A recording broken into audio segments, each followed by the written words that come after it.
A heartbreaking way for the Broncos to start this season, a 16-14 loss to the Tennessee Titans. Hello, I'm Phil Milani, alongside Sidney Jones and Eric Dalala here on the Broncos Postgame Show. Eric, let's start with you. I don't know about you, but at the end of the game there, it felt a little bit like deja vu. Yeah, no kidding, Phil. The Broncos 0-4 start last year. I think you had that loss to the Bears, you had that loss to the Jaguars that came right down to the end. And there was a moment there when Michael Ojemudia was called for pass interference when I was like, this is almost exactly the same thing as the roughing the passer calls last year. And it's just tough because it felt like they had a chance, just like last year, to win this game. With 4 minutes left, you have the ball. And, one first down will do it for you. And just like last year, unfortunately, a team goes down and kicks a field goal, and this time, no time left to make anything happen.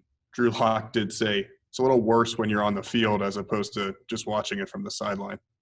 Yeah, most definitely. Last year, that 0-4 start, of course, happened with Joe Flacco. Sidney, where did you feel like things went wrong for the Broncos tonight? Yeah, Phil. Well, I felt that the first half was pretty good on offense and defense throughout pretty much the whole game. They held Derrick Henry to just 3.7 yards per carry. But I think the game-changing moment was just over 4 minutes left to play when Drew Lock found rookie Jerry Jeudy open near the first down marker, and Jeudy dropped the pass. It seemed like that kind of fueled Tennessee's fire, because that next drive is when they drove down the field and pretty much drained the clock before kicking that game-winning field goal. Yeah, the Broncos had a couple of chances earlier in the fourth quarter where maybe they could have put this game out of reach. Jeudy catches that ball, and maybe the Broncos are in field goal position.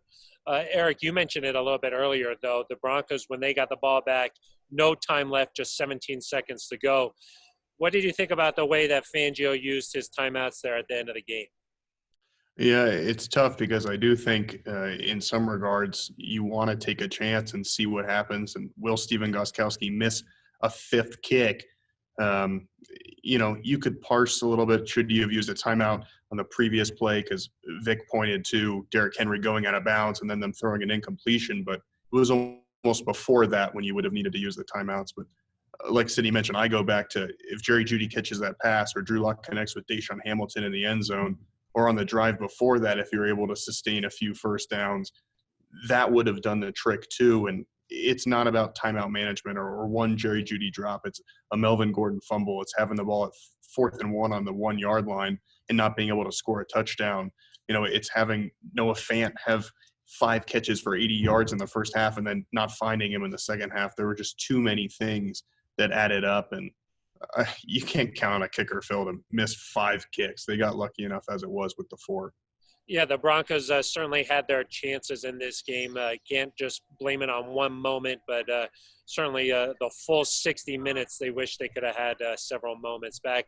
Let's check out some of the highlights here as the Broncos fall 16-14 to the Tennessee Titans. Jerry Jeudy making his NFL debut. His first catch came in the first quarter, a 12-yard gain there. Same drive, Noah Fant, a 9-yard touchdown. Eric, I know you like this. Drew Lock looking a little like Patrick Mahomes on that, throwing it across his body there. Noah Fant, 5 catches for 81 yards. But the Broncos found themselves down 13-7 in the fourth quarter. Jeudy made a big catch here, a 21-yard gain. You could see the speed. He showed flashes of some brilliance tonight. 4 catches for 56 yards. A few plays later, Melvin Gordon takes it 1 yard. The Broncos go up 14-13. Melvin Gordon had 78 yards on the ground, but like we mentioned, Stephen Gostkowski, he missed 3 field goals and an extra point, but this one was pure, a 25-yard field goal to win the game for the Titans 16-14. All right, we're here with Alexander Johnson. Alexander, obviously not the outcome you all hoped for, but a close game. What happened on that last drive? Will you walk me through that? We had an opportunity to keep them out of field goal range, and obviously they had a few plays drew up where they was able to nickel and dime us and get in field goal range. I feel like that was the biggest thing, just a few plays here and there, and they was able to get in field goal range. But we had a chance as a defense to keep them out of field goal range. Yeah, Alexander, you led the team with 12 tackles, and the defense held Derrick Henry to, I think, 3.7 yards per carry. How do you think you guys did overall as a defense?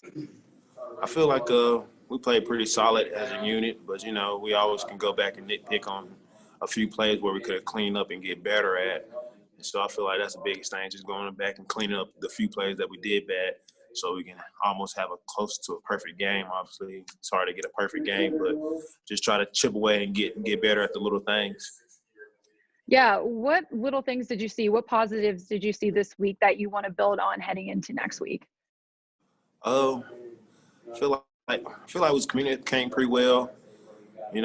Like you said, we was able to hold Henry to 3-point-something yards, like you said. So that's a positive. Biggest thing is stopping the run and making them get into a passing down where we can bring more pressure here and there. I feel like they was able to keep the change in a position where their playbook could have been open for a run or pass. So I feel like we can get better at just keeping them to where we know we can go bring the house, or we know they got to pass it. So that's one thing I feel like we can improve on. Yeah. Well, all right. Thank you, Alexander. I really appreciate your time. Sydney, thank you very much. Good stuff there from Alexander Johnson. Eric, one of the things he said was they wish they could have played a perfect game, but he liked some things that they did on defense. Where do you think that this defense and the Broncos as a whole go from here?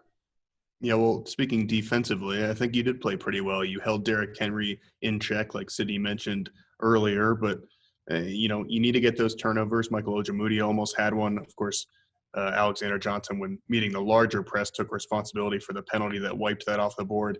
You've got to force those turnovers. The pass rush has to be a little bit better, I think. I believe only one sack there against the Titans' quick passing game. But for a while there, Phil, the offense looked much better than it had at most points of last season. But you've got to put it together, and you've got to do it here on a short week as you go to Pittsburgh for what will not be an easy game. I personally felt like the defense missed Von Miller tonight. Could have used some big pressure there on Ryan Tannehill down the stretch, especially on that last drive. And, he is efficient. We saw him, sort of dink and dunk his way down the field, but it was good enough to get a win here on the road for the Titans. So felt like they missed Von Miller a little bit. Sydney, how about on the other side of the ball, Drew Lock? So much hype over the offseason. Eric mentioned there that the offense looked good at times. Yeah, I honestly don't think Drew Lock had a bad game. He threw for 216 yards, 1 touchdown. Didn't have any turnovers. He did fumble the ball a couple times there, which he needs to work on a little bit. I know one of the times it wasn't his fault, but the other time the snap was fine, and it definitely was his fault. So he'll have to look on that moving forward. But overall, I think it was an okay game on the offensive side, especially in the first half. Life in the NFL, it's a game of inches. The Broncos win this game, you're feeling pretty good heading into Pittsburgh. You lose this game, though, and now you feel some pressure, and it's going to be a short week heading out to Pittsburgh. All right, that's going to do it for us. The Broncos fall 16-14 in the season opener against the Titans. For Sydney Jones and Eric Dalala, I'm Phil Milani.